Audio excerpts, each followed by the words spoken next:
Oke, di part yang kedua kemarin itu si Hanif kan datang ke rumah bule. Dia tuh dapat clue apa sih? Karena dia kan udah tanya ke bule, bule aku tuh penasaran banget. Ada apa sih sebenarnya? Kira-kira dia datang ke bule itu dapat clue? Sebenarnya nggak dapat clue, tapi dia cuma dikasih alamat, suruh cari jawabannya sendiri di alamat itu. Jadi Hanif harus datang ke alamat itu. Nah, aku lanjutin ya ceritanya dari situ. Si Hanif ketika udah dapet alamat itu, dia langsung nyari nih, naik bus dia sendirian menuju ke sebuah desa yang entah berantah. Nah, di desa itu masih banyak banget apa ya, kayak rumah-rumahnya itu dari gubuk gitu loh. Jadi kayak Jadul bener-bener gitu, tradisional. bener-bener kayak desa pelosok gitu. Dan antara satu rumah dengan rumah yang lain itu benar-benar jaraknya jauh gitu. Nah, dia tertuju ke sebuah rumah dengan pagar besi yang halamannya itu luas banget. Hanif datang ke rumah itu, dia heran karena di situ tuh kayak rumah Belanda gitu loh. Tapi Beda sendiri iya, gitu. beda sendiri gitu loh. Bangunannya Belanda gitu, kayak rumah-rumah tua gitu. Tapi anehnya itu kayak nggak ada penghuninya gitu loh. Padahal ya emang nggak tahu, dia belum masuk kan. Dia akhirnya coba ketuk sih ya, ting ting. Pagernya di ting ting. Aduh nggak tahu bahasanya. Intinya dia kayak coba ketuk pagernya. Dia coba cari tahu apakah ada orang di dalam rumah itu. Ketika dia udah ketuk pagar, ternyata ada satu cewek itu keluar gitu. Dia kayak masih muda. Dia bukain pagar, dia tanya, "Ya Mbak, cari siapa?" gitu. Saya nyari Bude. Tapi di sini samarannya tuh Bude ya. Sebenarnya si Hanif itu nyebutin nama langsung, tapi sama simpelnya tetap pasti bisa hari dong. Kemudian, yang dia tahu nama itu, dia langsung kaget dong. Kayak entah itu nama nggak boleh disebut atau gimana, tapi yang jelas si wanita itu kaget. Dia kaget terus langsung gandeng tangan Hanif, ayo masuk gitu. Diajak masuk. Kayak nggak ada kejelasan apa-apa, cuman ya ayo masuk gitu. Diajak masuk lah ke dalam. Di dalam itu dia masuk ke dalam rumah, duduk di sofa sendirian. Si wanita tadi bilang, "Mbak, tunggu di sini bentar ya." Gitu. Hanif di situ duduk sendirian, dia lihat foto-foto. Rasa-rasanya itu nggak ada foto budenya gitu. Hanya ada foto keluarga. Tapi mungkin Hanif nggak tahu ya itu masalah kecilnya Bude atau gimana. Tapi yang jelas itu nggak ada fotonya Bude gitu. Waktu dewasa. Kemudian datanglah tadi wanita tadi bersama 2 orang. Siapa tuh? Bapak-bapak. Bukan bapak-bapak tapi kayak kakek-kakek gitu. Kakek-kakek sama Udah berumur. nenek-nenek, iya gitu, datang. Terus tanya ke Hanif gitu, "Banyak cari siapa?" gitu. Hanif ngucapin lagi dong nama si Bude yang disamarin sama si Simpleman gitu. "Saya nyari ini" gitu. Terus dia diam. Si bapak-bapak itu ngomong, "Itu nama anak saya" gitu. Kaget dong. Oh ternyata itu orang tuanya si Bule. Bude. Kenapa jadi bule? Ya itu orang tuanya Bude gitu. Terus tanya kan, kenapa kok nyariin Bude gitu. Si Hanif cerita kalau misal semua kejadian yang ada di rumahnya, keanehannya itu semua karena awal mulanya Pak D kenal sama Bude gitu kan. Setelah cerita panjang lebar, si kakek sama nenek itu tadi ngajak si Hanif ikut sama mereka. Wow, dibawa kemana tuh? Si Hanif diajak ke sebuah lorong, lebih masuk kampung gitu. Iya, Hanif sendiri sebenarnya ragu sih, karena gimana ya, dia nggak tahu apa-apa, dia masuk ke rumah orang yang itu belum dia kenal sama sekali. Menurut dia asing dong, dan terus dia diajak masuk lebih jauh, menelusurin rumahnya itu kan serem ya. Apalagi gede kan ya. Kalau aku sendiri bakalan kayak ini pulang sih. Ngapain masih gitu? Kayak sudahlah, Sudah kandang gitu kan. sudahi rasa penasaran karena tidak penting. Aduh, Ngeri sih. mending nantau. Bener-bener. Rumahnya dijual aja gitu, itu kayak case close gitu. Iya sih, masuk ending kan. Nah terus si kakek sama nenek itu ngajak Hanif buat masuk lebih dalam ke rumah mereka gitu. Jadi rumahnya itu sama sih sebenarnya kayak rumahnya Hanif, jadi kayak satu lorong gitu jejak. Nah waktu satu lorong itu si Hanif itu kan di belakangnya kakek sama nenek, kita bilangnya kakek sama nenek aja gitu ya. Iya gitu aja. Nah si kakak sama nenek, Kakek. si kakek sama nenek itu. Nah terus si Hanif itu kan di belakang mereka. Hanif itu selama jalan itu nafas dia itu rasanya kayak ngap, tau gak, kayak gitu. Karena suasananya atau dirinya sendiri? Karena suasananya, terus karena ruangannya juga kan lorong gitu, lembab juga. Dia bilang kalau misalnya ruangnya itu lembab. Nah, gimana? Di setiap ruang itu ada kamar dengan pintu yang terbuka. Entah, nggak tahu. Hanif di situ pikirannya kalut, dia cuman jalan lurus, fokus. Dia nggak berani toleh-toleh, tapi sebenarnya dia penasaran banget, dia pengen kayak lihat gitu kan, pasti kayak kok dibuka, kenapa gitu kan, ada apa gitu. Kamar sebenarnya itu. Kayak kalau misalnya ke tempat baru, pintu dibuka tuh kayak apa ya isinya, itu pasti ada hasrat buat pengen tahu kan. Nah, tapi Hanif berusaha untuk tetap tidak harus aja gitu. Sempat Hanif itu noleh. Di situ kayak ada yang manggil soalnya, makanya dia penasaran banget buat noleh gitu kan. Tapi sama si kakek langsung jangan dipeduliin gitu. Jadi kayak ayo fokus gitu, kita masih harus jalan gitu, masih urus sejauh itu. Karena saking gedenya rumahnya itu nggak sampai. Entah ya itu sepanjang apa nggak tahu, tapi yang jelas mereka terus jalan. Nah, di ujung sendiri ketika mereka sampai itu ada sebuah pintu gede banget. Pintunya itu ada ukiran-ukiran gitu, kayak ukiran-ukiran tanaman seluar-seluar gitu. Nggak tahu itu dari mana, tapi yang jelas itu kayak ya namanya kayak ukiran-ukiran Jawa gitu loh. Kejawen. Aku nggak tahu. Nah, terus dibuka, ada kuncinya, dikunci, ruangnya dikunci, digembok, dibuka kan sama si kakek. Tuh. Ruangannya gelap total, bau banget. Sebau itu Bau banget. Waktu dibuka nggak ada udara, kok nggak ada udara, nggak ada cahaya, bau mesin, lembab, anjir, kayak itu jadi satu gitu.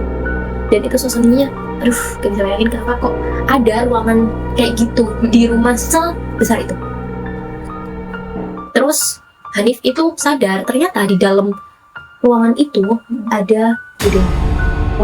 Dia sadar karena ada suara yang selama ini gak pernah dia dengar lagi, tiba-tiba muncul. Dia kaget, shock.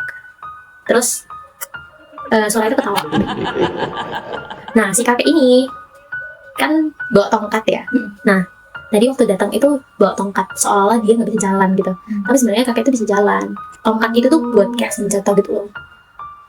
Jadi ketika Bude itu ngadep dia dan ketawa gitu, kayak orang kesurupan gitu, si kakek itu langsung kayak getok gitu. Fungsi tongkatnya buat ngegetok Bude. Iya, sampai akhirnya entah karena kesel sendiri sama anaknya, si kakek tuh kayak getokin terus ke ini loh, apa sih namanya? Ya, jidat. Ya situlah. Nah, sampai ini berdarah. Kelihatan banget itu darahnya muncul. Karena emang saking kerasnya, dan itu berkali-kali sama si kakek pukulin gitu. Kakek terus bilang kalau sampai kapan kamu kayak gini terus gitu? Apa kamu nggak ngerasa bersalah gitu? Apa kamu nggak ngerasa puas gitu? Apa nggak cukup keluarga kita aja yang bikin kamu jadi kayak gini? Keluarga kita hancur gara-gara kamu juga gitu.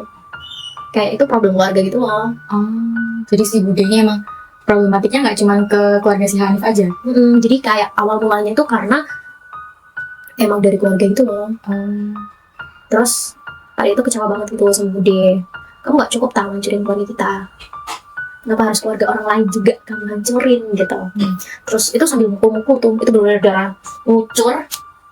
Aku rasanya kayak kasihan tapi gak manusiawi banget juga. Pokoknya udah juga dia salah kan. Jahat banget kan itu sama Hanif dan keluarga. Terus akhirnya, tapi anehnya tuh gini Tapi anehnya tuh setiap kali dipukul sampai darah keluar, Bude mau ketemu.